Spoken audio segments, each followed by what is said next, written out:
Friends, Americans, countrymen, welcome to another presentation by Hattrick Penry, and this particular presentation is going to center around radiation in the Pacific, specifically radiation sourced from Fukushima, the Fukushima multiple meltdown disaster.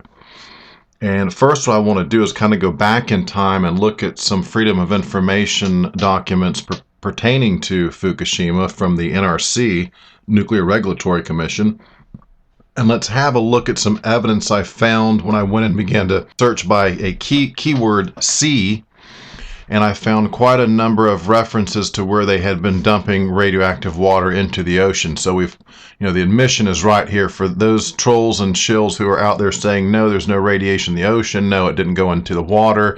Look, here's the straight up admission I'm about to show you right now, so we can dismiss those claims right now, right off the bat, to those who say, hey, there's nothing to worry about. No radiation in the water, no radiation in the Pacific.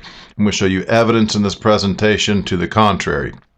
Okay, in this first screen capture, I underlined the date. I thought it was important that I show you the sequence of dates. This is back in 2011, and this is Tuesday, March 29th.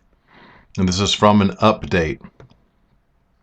And within this update, you can read a number of bulletins, and the one I highlighted and I underlined part from the second one. And the first one that I boxed in reads, Unit 2 trenches outside of turbine building filled with contaminated water.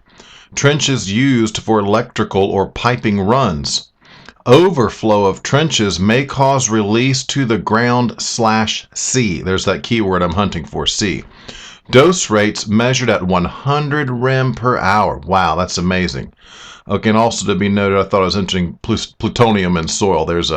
You don't see that a lot in these documents. So when I see plutonium, or the one time I found MOX in there, it's pretty significant to me, and a significant admission.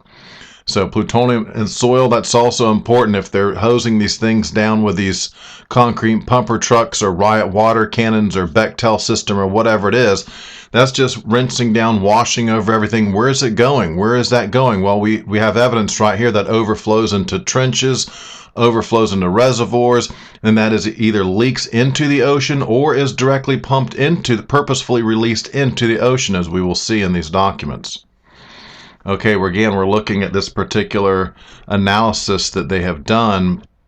And if you look at this screen capture here, you see the nuclide analysis result for seawater samples at 330 meters south from the discharge point of units 1 through 4.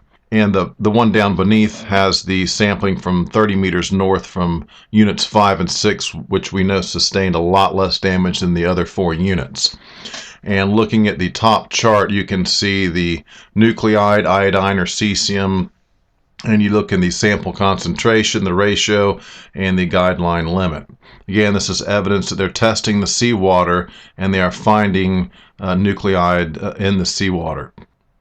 This next one, nuclide analysis result for seawater samples at Unit 2 screen. Very similar to the others, and just shows you again they're sampling in the seawater and they are getting positive hits back for radioactive substances in the water.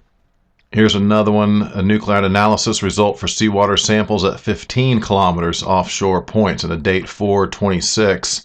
Very similar to the other charts. Again, what's important here, iodine, cesium, testing offshore 15 kilometers, and they're having positive results for radioactive nuclides in the seawater.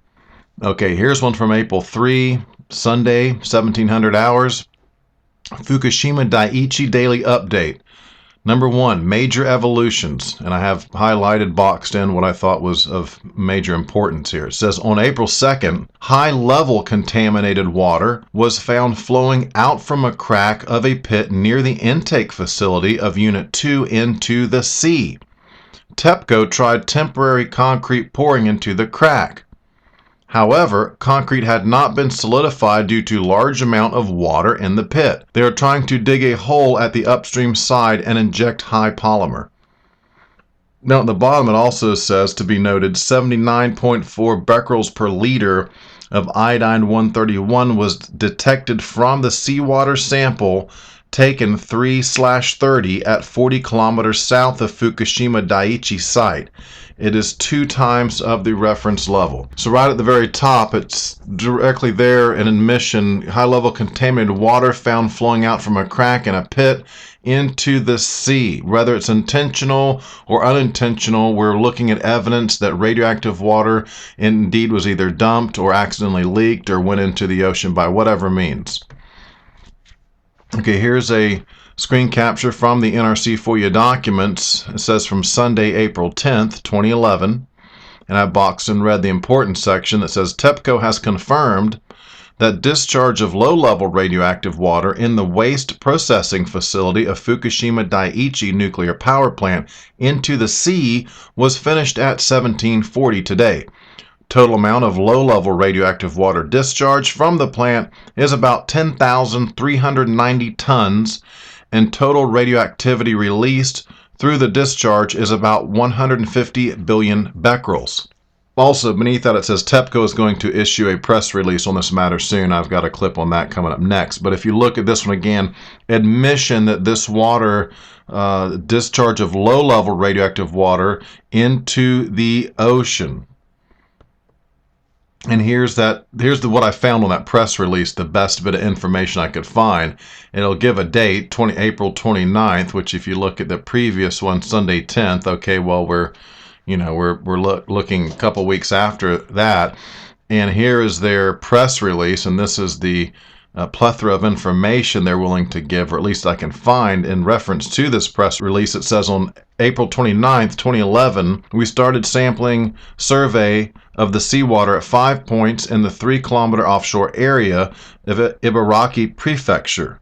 Today we have conducted nuclide analysis of radioactive materials in the water sampled on April 29. We have reported the result of the analysis to NISA and the government of Ibaraki Prefecture as per attached. So we don't get a lot of information, just says analysis of radioactive materials in the water sampled. So it says they did sample radioactive materials, but the press release, or at least what we get out of the FOIA documents, doesn't really tell us a whole lot. And again, that's probably pretty close to what the real whatever came out in the newspaper on the news that night for Japan. I was like we all know about TEPCO. Anything that it's always downplayed, or it's totally they're just totally lying about it and not telling you something. A lot of dishonesty, a lot of deception, a lot of covering up, and a lot of lies coming both not just from TEPCO but from our government as well on this whole issue. Okay, this next screen capture is pretty amazing. It says marine monitoring. TEPCO is conducting a program for seawater surface sampling at a number of nearshore and offshore monitoring locations. Up until April 3, a general decreasing trend was observed at the sampling points TEPCO 1 to TEPCO 4. After the discharge of contaminated water on April 4, a temporary increase has been reported. As of April 12, no new data for TEPCO 1 through 10 sampling points have been reported. So there you go. Discharge into the ocean, and they're testing for it, and they're finding it there. They're finding an increase. Okay, the next screen capture says radioactive materials monitoring, density of iodine-131 in the sea.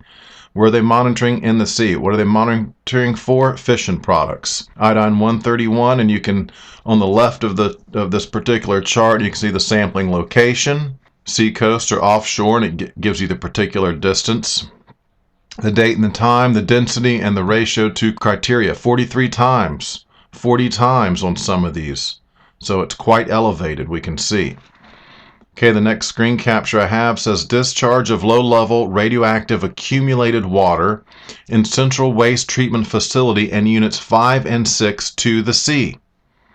Central Waste Disposal Facility, it says in parentheses, and then it says we had discharged approximately 9,070 tons of water from the discharge canal of Units 1 to 4 from April 4th to April 10th. We're investigating and confirming the situation. Subdrain of Unit 5 and 6. From April 4th, we started the discharge from the water discharge canal of Units 5 and 6, and at 1852, April 9, we completed about 1,323 tons. Okay, there's more, again, admission right there that's being discharged and into the sea. Where is it going? Into the ocean, the Pacific Ocean. Okay, this next screen capture just boxed in the date because the first couple pages wasn't really relevant, and then it went into Again, evidence that it's radioactive water is being discharged into the Pacific Ocean. But note, April 15th, 800 hours. And the next screen capture was the relevant section. I boxed in 3 areas where one says discharging water in subdrain of Unit 5 to the sea, 950 meters cubed, for April 4th, 2100 to 8 April, 1214. Those are the time hours, I guess, 2100 hours, 1214 hours. To the right of that, it says discharging water in subdrain of Unit 6 to the sea, 372.6 meters cubed, 4 April 2100 to 9 April 1852. So this is taking place over a number of days. And to the right of that, again, draining water, concentrated RW to the sea with a directional arrow pointing towards the sea, 9,070 meters cubed, from 4 April 1903 hours to 10 April 1740 hours. So it's an ongoing process, and quite a bit of concentrated radioactive water is being discharged into the ocean. Here's the absolute proof of it. Okay, next screen capture. Again, it's important to note the date, April 8. I just want to show you this is back in 2011. This is late March, early April, what we're looking, these analysis we're looking at here. And this particular one is a TEPCO summary. Again, you take it with a grain of salt because TEPCO's been less than honest time and time again.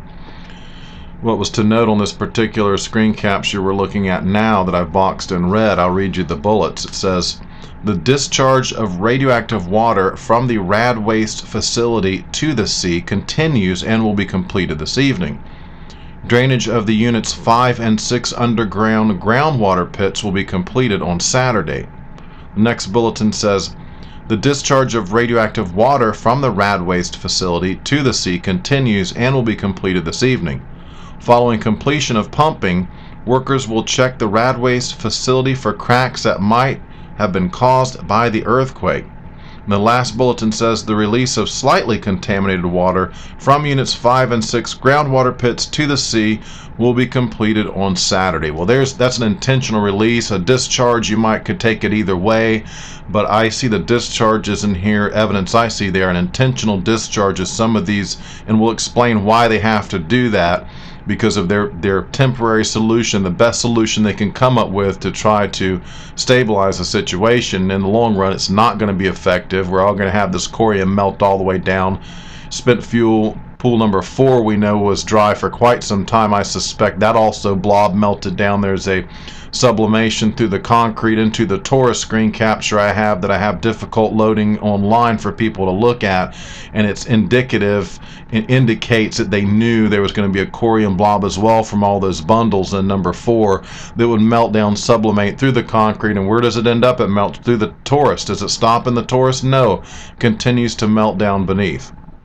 So right here you see evidence of discharge of radioactive water, and also we have to look at the language on this as well. It's very important. At the bottom it says the release of slightly contaminated water.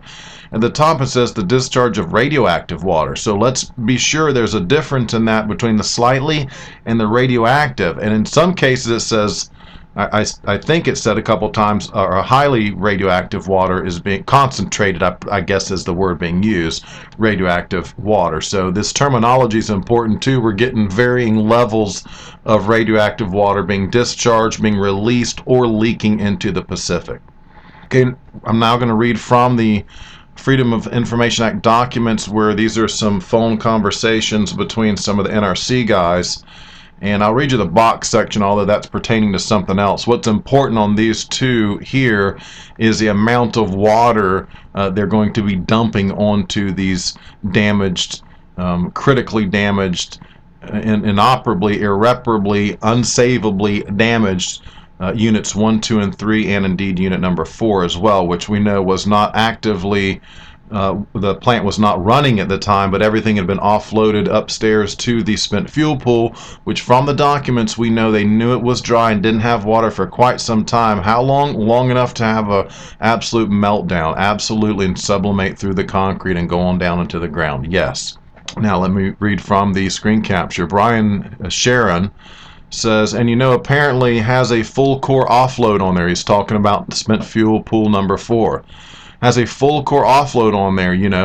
Is it a molten mass that's starting to head into, starting to interact into the concrete?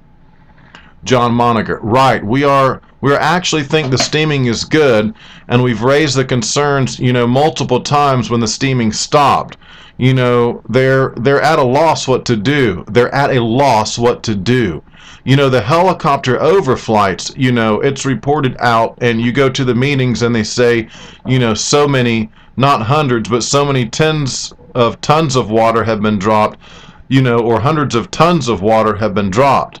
And then you look at TV and you're like, well, that cannot be like less than 10% effective due to the speed of the helicopter, the winds, etc. And they acknowledge. And so the one thing is being reported in the media that these fire trucks are going in and out. The helicopters are doing this, the super capacity pumping system. But then when you actually get down into TEPCO and start talking to the engineers, you find out that it really isn't that effective. So we, in terms of, that pool, or even Unit 3, Unit 3 was, they believe Unit 3 was, dry, and it was multiple days before, they got those first fire trucks in. So that's why they put their priority on Unit 3. And they believe they had some time on Unit 4. They had moved some equipment over to Unit 4.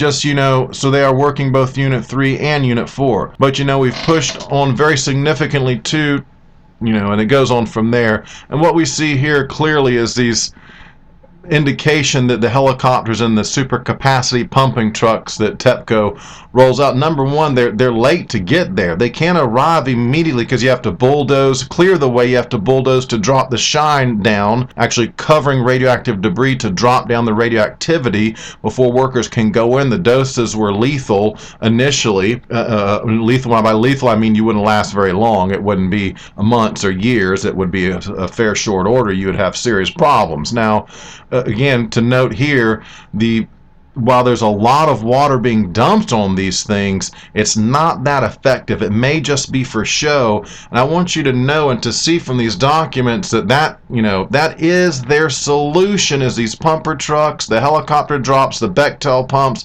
And in the end, you look at it, it's like straining at a giant, massive beast, and all you have is a little tiny toothpick to do battle with them. It's the best thing they could come up with. Again, all this water that's being sprayed and poured and dumped, where does it go? It leaks into these pits. These pits are drained. These pits are discharged. This has been an ongoing process. Now, at the point where the corium blobs melt down beneath the toruses into the ground and down into groundwater underneath the bay and what have you, then it's unreachable. There's nothing more you can do about it at that point. And this is what I'm being told indeed is exactly happening right now in Japan.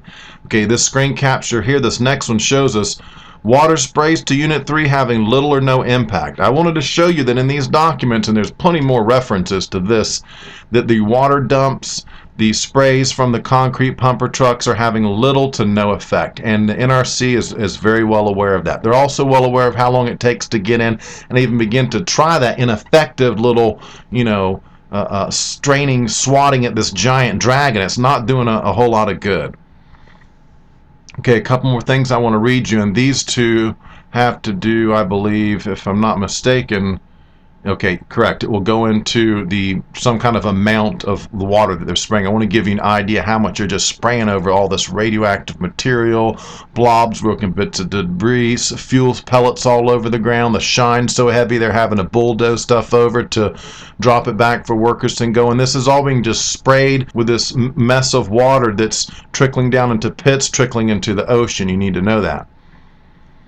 John Moniger says, and also the helicopters, all those systems are really not highly effective, or actually just marginally effective. And the problem is, we're shooting from so far away, you have incredible losses. Brian Sharon, right. Just with that powdering, the dropout, etc. So that's all that. So yes, we've been concerned with Unit 4 all along. I think Unit 4 is the one we got in a little bit of trouble with. Okay, right there's evidence, marginally effective. Not highly effective. They're describing the helicopters, they're describing the pumper trucks. A lot of it is for show. A lot of it is for show. I think I even wrote an article, I discussed that on one, where the NRC looked at TEPCO and said, look, they're basing a decision on a response to the disaster, one particular aspect of it, on the fact that CNN and these other news outlets may be watching them, and data and some things, like if they respond a certain way and that's seen on television, it might look really bad for them and for nuclear power. So they're basing their decisions on what's going to be publicized, how they're going to respond, right? That's incredible. And so it looks to me like the response was just make it look good. Just make it look good in the eyes of the whatever media is going to be allowed to carry this and promote this. We want it to look like we're spraying it and dousing water on it and everything's under control and stabilized. And that's nothing could be further from the truth. Okay, the next screen capture, they're going to actually talk about gallons per minute. John Monagher says, yeah, the engineering drawing, yeah. I'm talking about a spec sheet. I'm going to show you that in a minute. You'll get to look at the Bechtel, the specs for the Bechtel pumping trucks and that whole scheme. It says, yeah, the engineering drawing, yeah, we had that out. We have shared that with them, etc. But when they came to us, today in the meeting with TEPCO, they said they're talking, this boom truck, 58 meters. Well, what happened is they were like, can this shoot up 50 meters versus 58? I said, well, yeah, it's no big deal. I said, we'll check into it. But the design specs for the water cannons were 50 meters high, and I think 100 meters out with 500 gallons per minute. I said, if you're not telling us the 58, we think we'll be able to throttle the nozzle down to reach the 58 meters. We'll have Bechtel and all run it down. But you may not get 500 gallons per minute in there. But we said we threw a margin in there anyway and said we didn't think it was an issue. Okay, and that's the important part you need to see in this particular one, is that they're discussing a number 500 gallons per minute. You might not quite get that much. He says, I have to throttle down to try and get a little more distance because we can't get that close. Sometimes it's the incredible lethal dose rates and the shine. They cannot, this is clear in the documents now, they can't get close to it. But the trolls and the shills and apologists saying it wasn't that bad there and it was a hoax and it's nothing really big going on. Hey, in these documents, total opposite of that. To be noted here, 500 gallons per minute. 500 gallons per minute. Where does that water go? And that has to be constant. And it's how effective is it? How effective is it? By the time the Bechtel pumps are brought in, it's weeks and weeks have passed. Weeks and weeks have passed. And they know it's days and days before the Japanese can even get their crappy little concrete pumper trucks in. And so if you look at the NUREG manuals, N-U-R-E-G, according to what I see and read about them, in there they spell out specifically, if you're in a station blackout, i.e., in other words, without power at this nuclear power plant, Mark 1 containment, for X number of hours, you are going to have a meltdown. If you don't restore some kind of cooling, eventually, they know the time limit it takes for this to happen. It's pretty specific under specific circumstances. That corium blob is going to melt to 5,000 degrees approximately. That's my understanding, again, as a layman trying to do away with my ignorance. It's superheated when it's no longer cooled, okay? And that melts down through all of the metal workings of the torus and what have you of the reactor, and it's called the China syndromes. And my understanding, in 3 Mile they were able to restore some kind of cooling, so when they had a partial top melt, the blob froze at the bottom of containment once they were able to restore cooling to some degree. Again, that's my crude understanding of 3 Mile. So that blob stopped before it went all the way through the containment and came out underneath, wherein you can't really circulate water inside that containment if the blob's outside of that, right?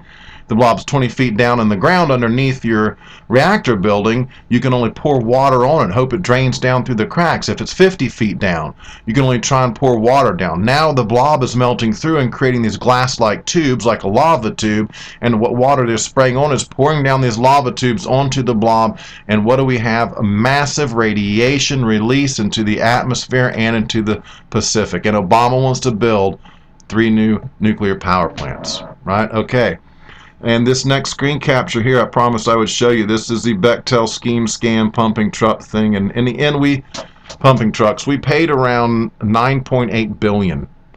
The John Q. taxpayer footed the bill for the pumps for these Bechtel pumps. And this is the little system you can see it requires. If you look at the schematic, you have to drop a submersible pump into the ocean. It's up off the floor, it's got some kind of filters, and it's sucking in this vast amount of water out of the ocean. There's a submersible pump there.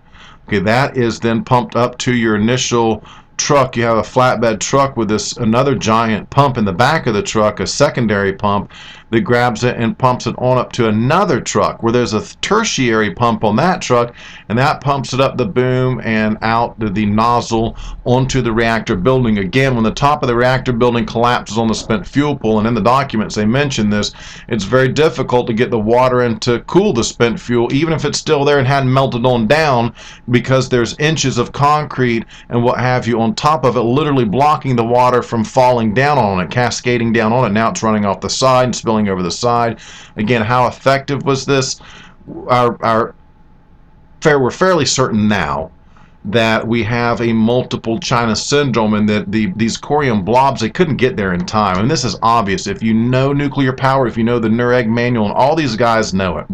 All the academia, all the professionals, they know that there's X number of hours you have to get in there and restore cooling, just like at 3 Mile.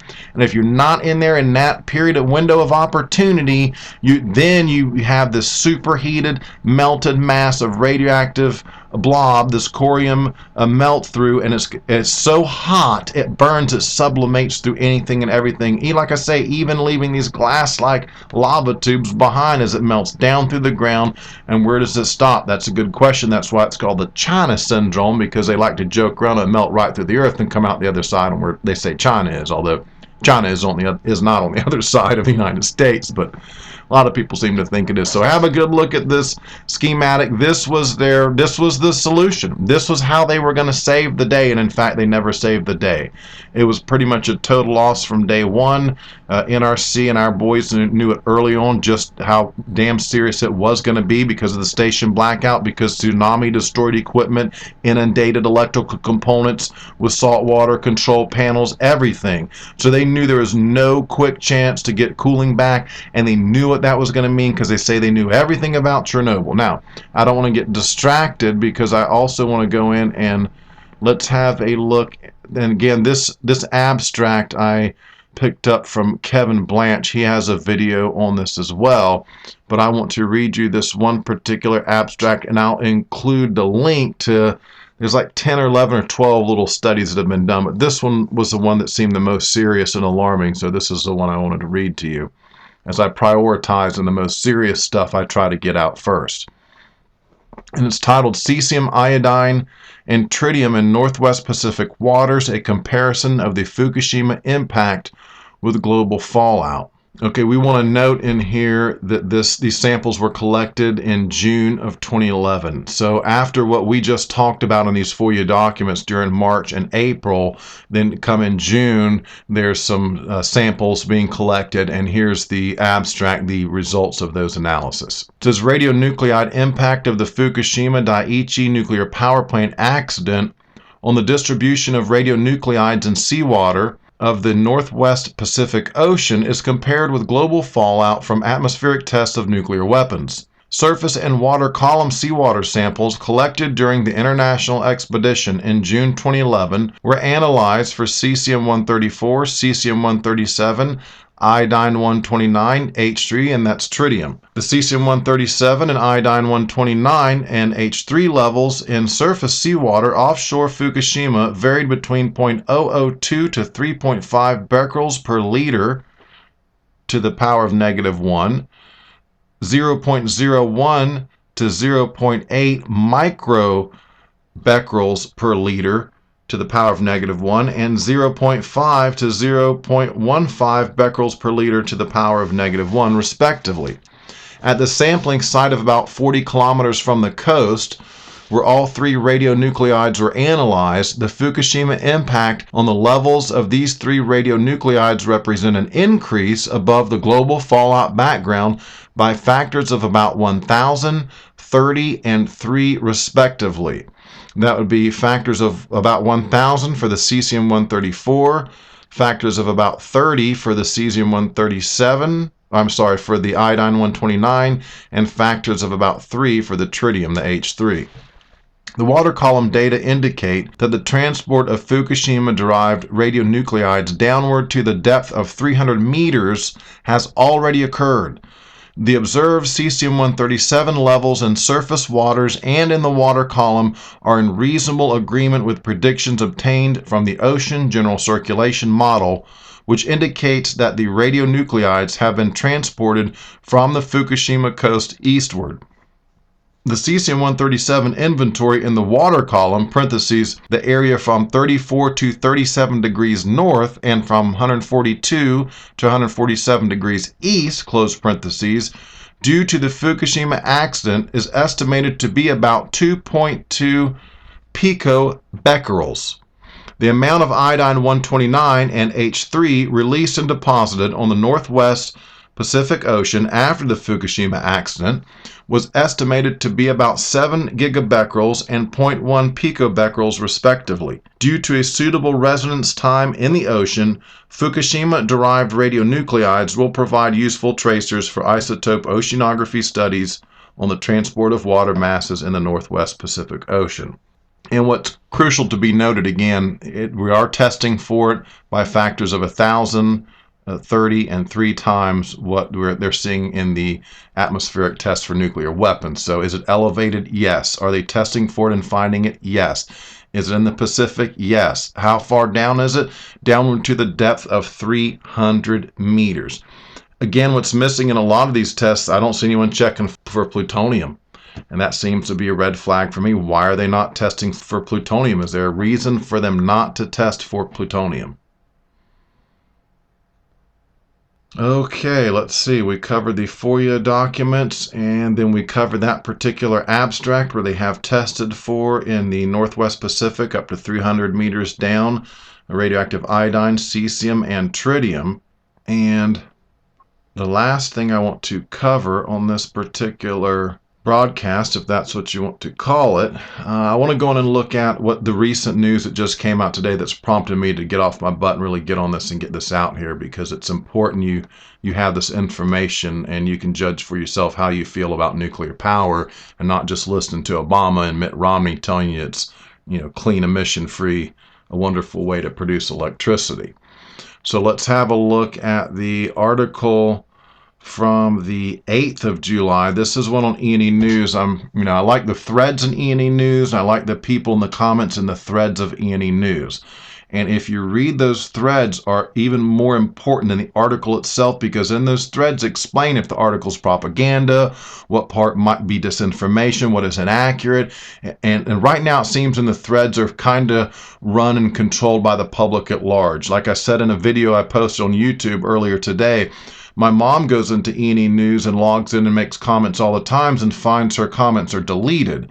So the humans that come in there in the threads, by and large, are good people keeping the trolls at bay. But whoever's controlling E&E News in the background can go and delete your comment. And so I've been very clear on this on a number of instances. There's a couple places that will talk about the disaster, even mentioning FOIA documents and give some good information, but it's still by and large low level when you look at the worst of the worst and the true reality that's going on there as best we can determine it with the lack of information and the media blackout and so on and so forth. They're way downplaying it. They look at superficial issues, a lot of disinformation, a lot of propaganda. So check the threads, and the people inside these threads by and large are really good people, and if a troll goes in there, they pretty much get called out pretty soon. And this one is titled, this is from the Wall Street Journal, again, like I say, mainstream media outlet, so to take it with a grain of salt. And in the threads in here, again, like I say, they point out, hey, they give you a little bit of good information, but they downplay the whole overall size and magnitude of the disaster, and that's what they're doing. It's carefully downplaying damage mitigation. So the Wall Street Journal says, soaring radioactivity levels on coast of Fukushima plant. Nuclear material may have leached from melted fuel cores and into the environment. From July 8, 2013, more than 2 years after the devastating accident at Japan's Fukushima Daiichi nuclear plant, operator, and that would be TEPCO, is seeing levels soar of a radioactive element called tritium. The problem spot is on the coastal side of the plant's heavily damaged number 2 reactor, one of the areas where TEPCO regularly monitors groundwater to check for radioactive elements that may have leached from the plant's partly melted fuel cores and into the environment. Okay, and from another article from the GG Press, July 8, 2013, Tokyo Electric Power Company says 2,300 becquerels per liter of tritium was found in seawater sampled off its crippled Fukushima No. 1 nuclear power station Wednesday, the highest level recorded since the March 2011 accident. It is feared that groundwater containing high levels of tritium may be leaking into the sea from the plant's No. 2 reactor building. Well, again, I showed you previous documentation where we know for sure it's been discharged, it's leaked. You know, they purposefully vented into the ocean for any number of reasons. We know this is a fact. These guys like to phrase it in the form of it is feared that it may be. Well, we know they dumped it. We know they discharged it. In the story. And that was old school back in 2011. So what we're worried about now and what this shows now, again, that's why I showed you the initial pouring of water on.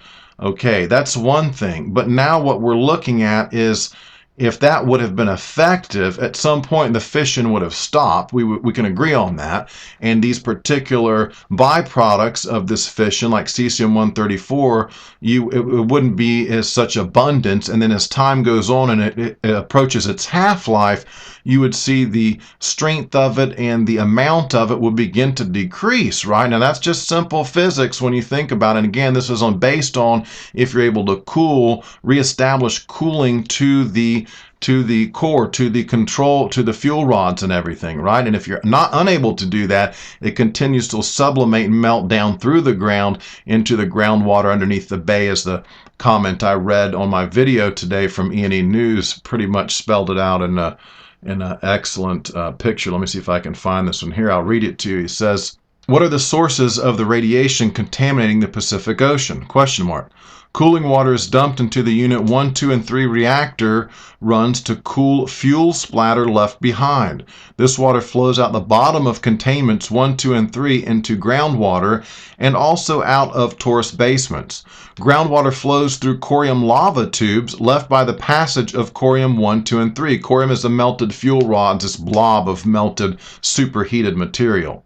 Corium 1, 2, and 3 melted down into the mud rock, then out under the Pacific Ocean, following layers in the mud rock. As corium 1, 2, and 3 melted under the harbor and ocean floor, radioactive steam and water flowed up through cracks in the seabed and into the ocean." And this again rings true with these reports I've heard about cracks and steam coming up.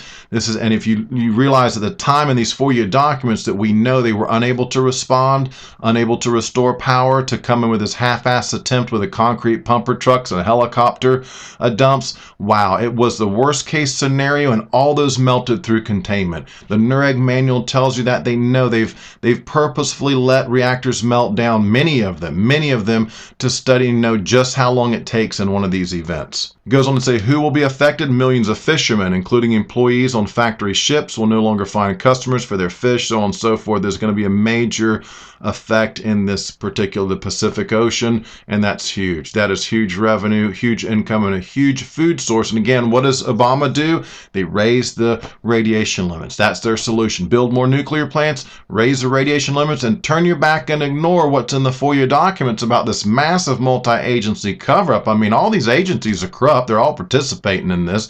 We're getting slammed. 1.3 million Americans. That's a conservative estimate to be dead from Fukushima by the year 2030. Hey, do you like nuclear power? 1.3 million Americans dead. Conservative estimate. Now let me go to my last bit of this report, and I want to cover what came out today on the 9th of July. Again, this is from E&E News. I warn you, be careful. Watch some of the guys like Sick Pewter are good people in these threads, and I can't remember all their names right now. My mom's in there somewhere wandering around as well. So keep in mind that in the threads, these guys like Sick Pewter, my mom and others, they're really good people. You get good information from them. They call out the trolls when the trolls show up. Okay, but the overall, I would do E&E News differently. I mean, really, they could have highlighted FOIA documents. They could have really concentrated on the worst of the worst and made it easy for us to access some of these documents and information and what have you. And I don't find it to be so. Now, that to the side, though, however, I am going to report on, I find other places to be a lot worse. I'll put it that way. It does get worse than E&E News by a long shot. You got Alex Jones and InfoWars, right? Okay, I rest my case. Officials report, quote-unquote, troubling discovery at Fukushima nuclear plant. Cesium levels rocket 9,000% over 3 days in groundwater. TEPCO, quote-unquote, can't explain it. From a particular video from NHK World, July 9th, 2013, quote, officials at Fukushima Daiichi nuclear power plant say they've made a troubling discovery. Cesium levels soar in Fukushima plant groundwater. On Monday, TEPCO recorded 9,000 becquerels of cesium-134 and 18,000 becquerels of cesium-137 per liter of water at a well between the number 2 reactor building and the sea. Both radioactive substances were up about 90 times from the level logged 3 days ago. TEPCO officials say they do not know why cesium levels have risen suddenly or what effect the spike is having on the nearby ocean.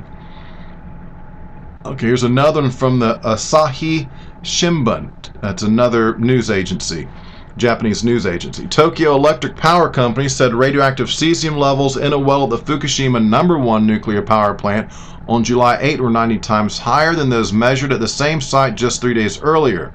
TEPCO said July 9 that cesium levels of 27,000 becquerels per liter, the highest cesium levels found since the onset of the March 2011 nuclear disaster, were detected in water samples a day earlier from a well on the seaward side of the No. 2 reactor building. We do not know why only cesium levels have risen, quote-unquote, a TEPCO official said. And there's another section from the AFP in here and the Wall Street Journal as well. And to be noted in this, what's important here and what I'm being told, again, I'm not an expert, but these are byproducts of fission. And for these to be occurring in these amounts, this length of time from the initial disaster, I am being told that this is indicative of this particular China syndrome. It's down into the, melted in through the dirt, down into the ground, and it's down there just doing its thing. This is gonna be ongoing. It's not over, it's ongoing. Unlike Chernobyl, the action was not taken like the Russians did. I mean, the big difference between these two incidents, not just the size and scope, Japan is much worse, but the lack of any viable solution right off the bat. If you look at what the Russians did, the steps they took, and then if you look in Fukushima at these Bechtel pumps and just to spray water on that kind of thing, it seems to me that they didn't really have a solution, or they were unwilling or unable to implement anything that really would have been to the level of what we see at Chernobyl. Digging underneath, coming up underneath, covering it with lead on the top, the whole thing. They lost a lot of people to do it, but in the end, did it save us from a higher body count, fatality count, and more long-term injuries like the mutations and the deformations and so on and so forth? We have to believe so with Chernobyl, that the Russians did a brave thing, sacrificed a lot of lives. The needs of the many outweigh the needs of the few. Remember Dr. Spock saying that in The Wrath of Khan, or whichever Star Trek movie. That's how the Russians looked at it. Now Fukushima, you know, when people talk about depopulation events and stuff, I say, well, I didn't see any real move to really try to do something about Fukushima. It's almost like they wanted to let us get blasted with the radiation and try to downplay it and conceal it and hide it and let us take the brunt of it, and hoping we don't notice or something. I don't know, guys, right? Okay, so this is basically the end of my report here. I just wanted to give you some insight into the FOIA documents again pertaining to this dump of radioactive water into the sea. We know it's happened. We know it's happened. And now, you know, years later, what I showed you before was from right after the incident. Now, years later, we're having the same kind of byproducts of fission being discovered in the wells and off the coast of Fukushima. So that is indicative to us of ongoing fission. The corium blobs are still reacting, melting down. It's ongoing, right? And with no end in sight. Okay, and that's in the presentation. Thank you very much for listening to this. And again, everyone who's talking about the situation in Japan, and especially those FOIA documents that reveal this massive, huge cover-up, and why we're all going to get blasted and lose 1.3 million Americans because they covered up, no precautions, no rainwater warnings. They raised the limits of the rainwater. They rigged the RadNet monitors. Wow. Wow is all I can say. Okay, Hatrick Penry, thanks for joining me. Over and out. We need to get subscribed and get this unity stronger and beat YouTube at their own game. Okay, that's what this is about. Like I say, go to the Remix button, hit the Remix button. That way you'll have this video and keep up with this. Otherwise, YouTube's just going to control us, guys, and it's really bad.